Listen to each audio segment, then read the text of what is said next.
Hello and welcome. For the first time ever, we are broadcasting the Rochester channel out of the RW Credo Technology Studio. My name is Michelle Halligan Foley, and I am the CT director of this amazing facility. I'm also very passionate about our community, our strengths, and our opportunities for growth.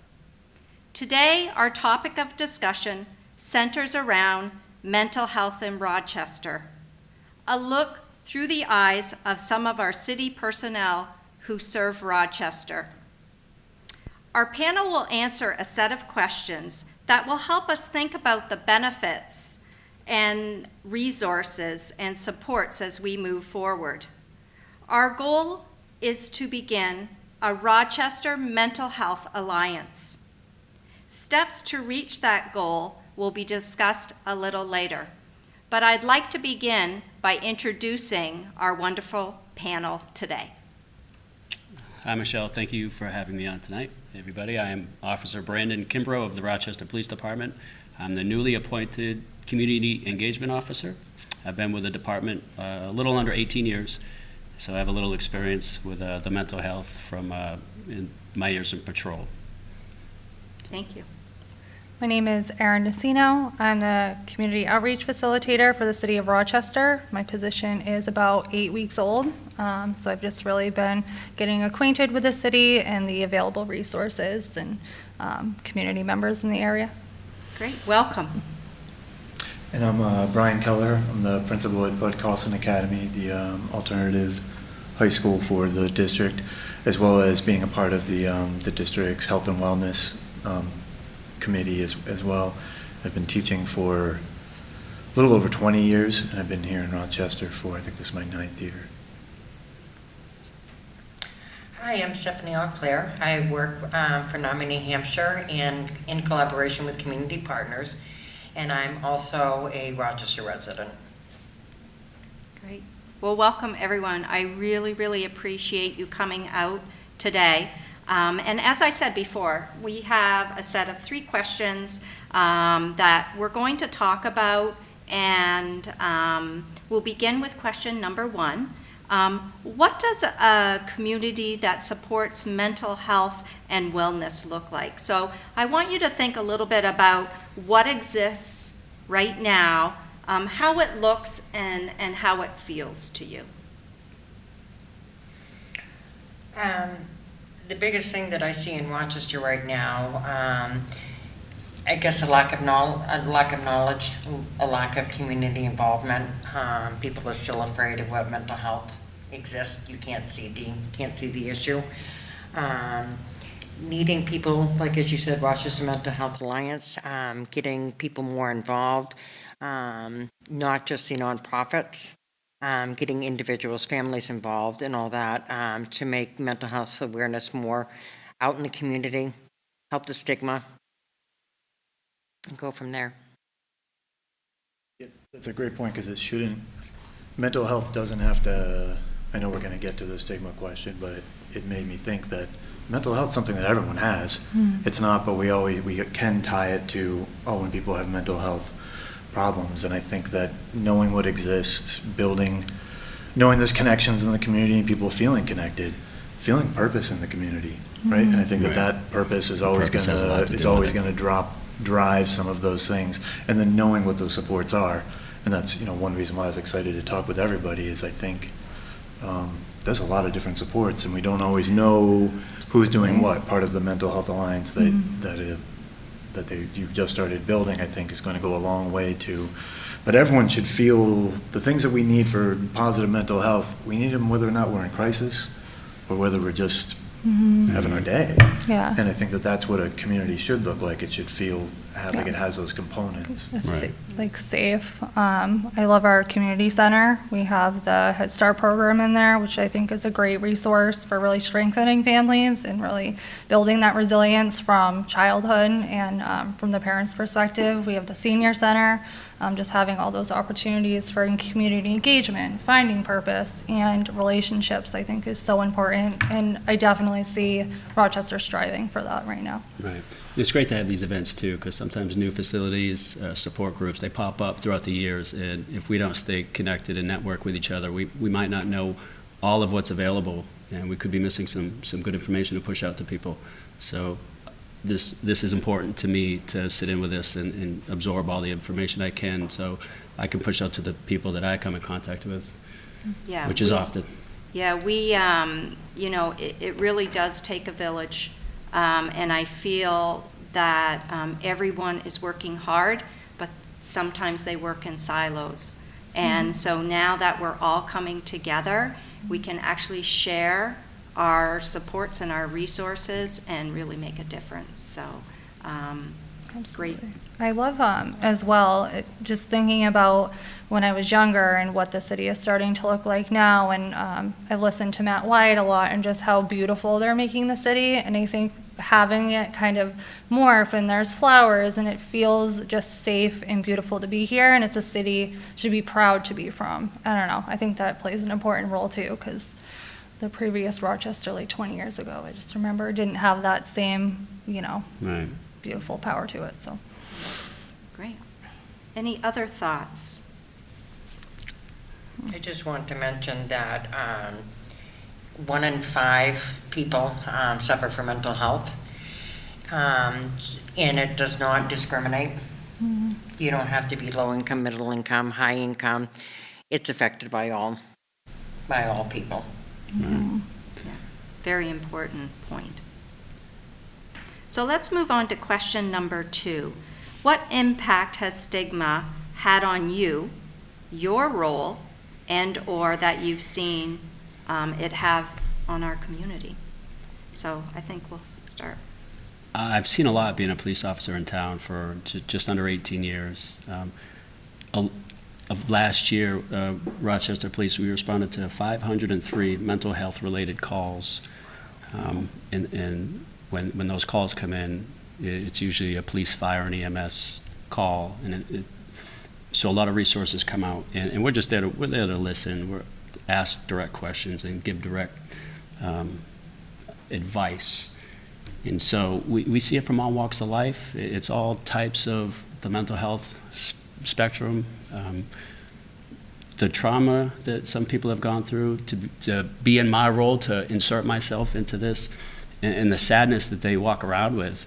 It's really tough to compartmentalize that and not get emotionally involved. So it's tough for us, but we do the best we can and try to push out all the resources to these people, and let them know that there's hope and there is purpose, and they just have to find that purpose and try to get the best support system around these people that we can.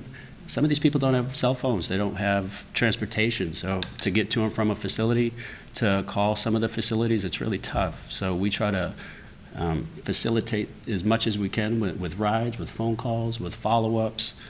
And we just, I wish there was more we could do. But in our position, police, they do see it on a daily basis from all walks of life. You know, someone with a great, successful job, you don't know what demons they carry or what, you know, what path they've walked in life. And so it's really important to ask the people in your circle or the ones that you love, you know, how are you? How are you doing? You know, that's such an important question that's not asked enough, because it could be someone sitting at this table right now going through, you know, some stuff in life, and to have someone that cares. You know, a lot of people think that they don't care, nobody cares. But if you show that you care and be polite and persistent, maybe you could make a difference in someone's life and let them know that there is hope and light at the end of their dark tunnel. Yeah, that's right. Yeah. I'm a youth mental health first aid trainer, and one of the things that we always talk about is that one person. If you can connect with one person, that is an opportunity for hope. That is an opportunity to get the resources and supports you need, and to feel better. When I started this position, I don't remember who specifically in the police department who I was partnering with, but they had mentioned when people receive that call as a community outreach facilitator, I'm receiving referrals from PD and other departments, and just by me actually calling them when I said I was going to makes a huge impact, because they hear that all the time. Oh, I'll call you, I'll be there for you, and it just falls through. And it's been really interesting because when I took this position, I thought most of the referrals would be people who are experiencing homelessness. And I would say it's about 50-50, maybe a little bit more, referrals for people who are currently housed who have significant mental health difficulties. And just kind of stepping in that role, the stigma around that is, even with some providers in the area that I've worked with, if someone's mental health is perceived to be so deteriorated, it almost feels like they're just passing it along, or everybody assumes someone else is doing it, and there's no hope for that person. So I've really stepped in to say, no, there is something we can do. We shouldn't just be letting this person fall through the cracks, no matter how difficult and sometimes testing of our patients it may be. So I think it's amazing that Rochester has decided to put this position into our community in general. So. At least with the students that I work with, I'm impressed with how much the stigma doesn't seem to affect whether it's just my group of students or that generation. About 3 years ago, we started working with the National Dropout Prevention Center to be a trauma-skilled school. And fosters came to talk with some of the students, and I was amazed by how much and how open they were about what some of their struggles were, with some of the traumas they had lived with some of and many of them are very open now, and we have community partners in with us a couple days a week. What I think more about with stigma is some of their parents. You can see what the parent needs are, or even with teachers, or I imagine police officers, or anyone that works with folks who've been impacted by trauma, where it's like, well, I need to be strong. Well, I need to be strong. Well, and you have your own mental health issues too, and you feel, at least I can get to that spot where I'm like, oh, wait a minute, now I should go talk to someone maybe. Yeah, no, I definitely should be talking to someone, because there's a lot of vicarious trauma and secondary impact to the populations that we can work with. That's where I worry about the stigma the most, knowing that there's a lot of teachers in this district, police officers, people working in the community who are there and helping, and when does that weight become too much? And because we could lose some good people, and we probably have, I know, in the school systems and stuff, we could lose good people working in these populations if there's any kind of stigma to needing help yourself when you're supposed to be strong because you're helping other folks out. You know, in our school district, we've done a number of activities for self-care. So we're really trying hard, not only to educate our students, but educate our teachers that self-care is important. We did Wellness Mondays last year.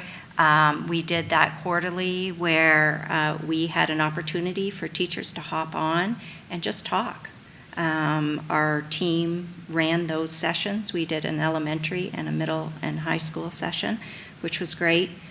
During some of our teacher workshops, we did a wellness hour, and that gave teachers an opportunity to do something that they really like, so they could sign up and do a fun group activity or go for a walk on their own. So just recognizing that mental wellness is important, and that we're giving them opportunities and teaching them strategies for self-care, I think will help us retain our teachers. And we have fabulous teachers here in the district. So we want to do what we can for them.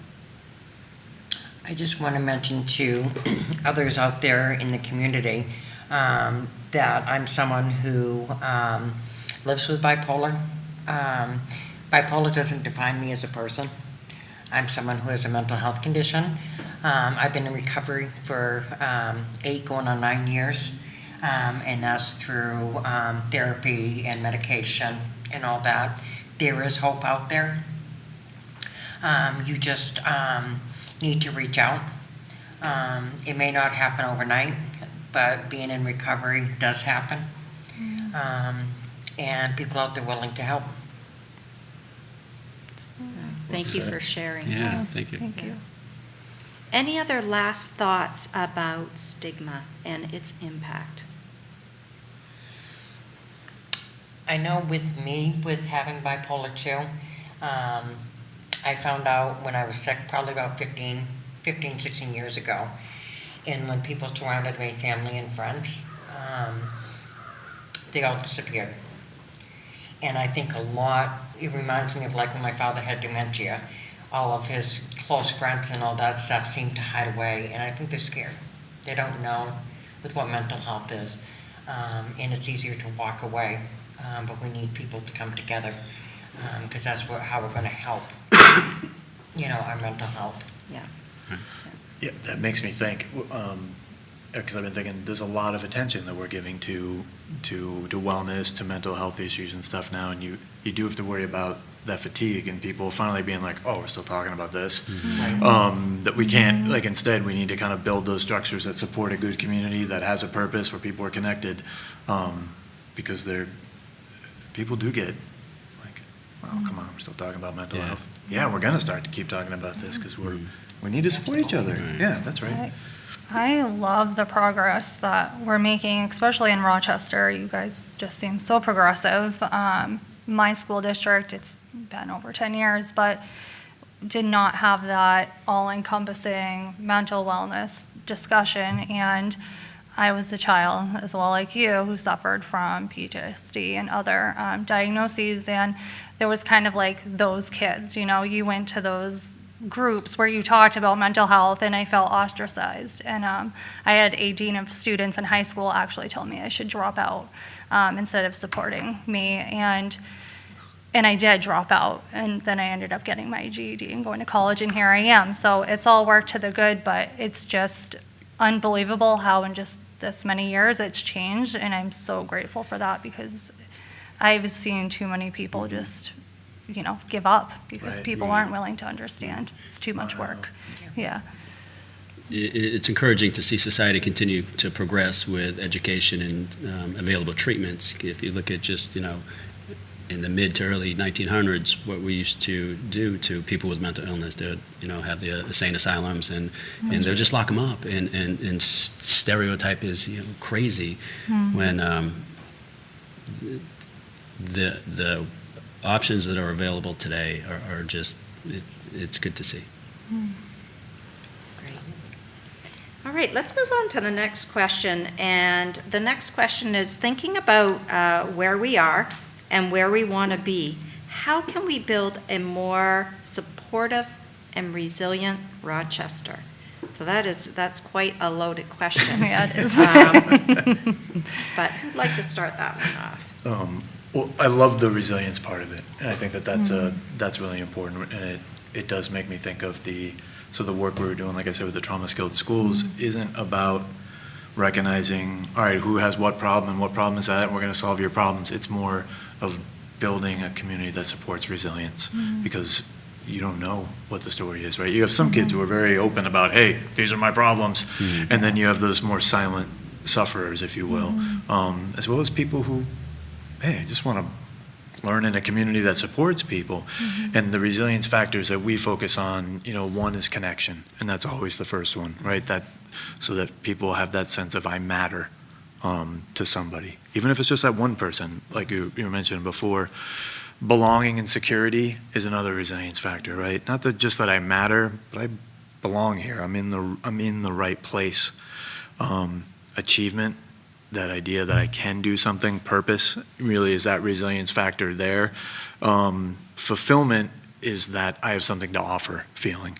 And I think that's something that, usually the connection piece we can get pretty quickly, and that's a big resilience factor.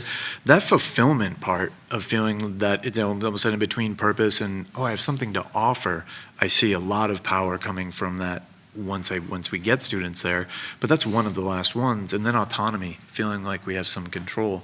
And I think that's been kind of slow to come back as a society. We felt going into especially with the pandemic, of just this loss of control. There's all these pieces where things feel like they're sort of spinning a little bit, or there's things we can't control. So those 5 resilience factors in the microcosm of the school, focusing on those, for the last 3 years, has really made a huge change in the students, how they treat each other when they're in crisis. And it does make me think, this is something that you could broaden as a community if we're thinking about thinking actively or being intentional about the way we act with each other, as well as the opportunities that we give to feed those resilience factors. Mm-hmm. So that was a lot of words. No, Sorry. it was good. It was great. I love the kind of preventative measures we're taking with the resiliency with the students here. And in my position, I'm working with adults and older adults. So kind of my thought process is, all right, these people didn't have that opportunity, and now we're left with people who are suffering. And I would love to see, this is my big dream, but more access to mental health resources, such as community partners, broadening the amount of available therapists and psychiatrists that accept Medicaid, because that is such a huge barrier right now. That moment of clarity, we call it, where someone realizes, hey, maybe I want to do something about this. That can last for a very short period amount of time, and if it's taking 6 months to get into a therapist, that you might have missed it. And I talk a lot too. I like to talk, and I had too much coffee today. But in talking about mental health, so I've worked with people experiencing homelessness for over 6 years, and now I'm here. I love talking about mental health, but I'm 12 years, almost 13 years sober on the 15th, and I do 12-step. So like medication and mental health isn't really talked about that much there. It's stigmatized even there. And I was at a barbecue the other day with some Rochester residents, and they told me I look up to these people. They both told me they're on medication, and one of them goes into like psychosis.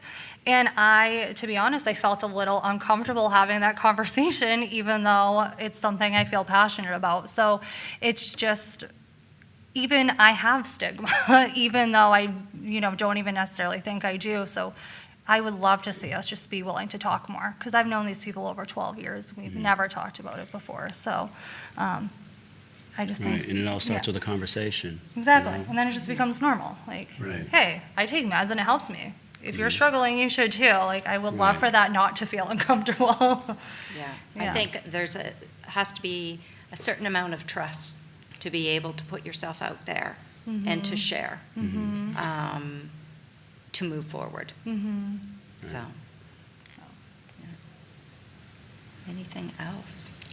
I guess one of my dreams or wishes that I'd like to see is that whether it's children or adults who have to go in for safety reasons into hospitals, usually back in my day it was 30 days, now it's like 7 days and you're in and out of the hospital. But there's no program set up for these kids or these parents, individuals coming home. They're in the hospital, and then they're discharged and they go back home.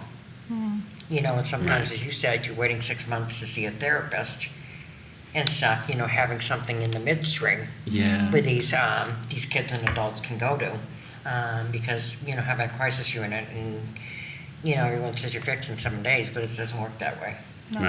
Right. And there's no one to hold you accountable once you get released from a facility to go to your follow-up appointments or go get on the medication that might have been prescribed to you. Right.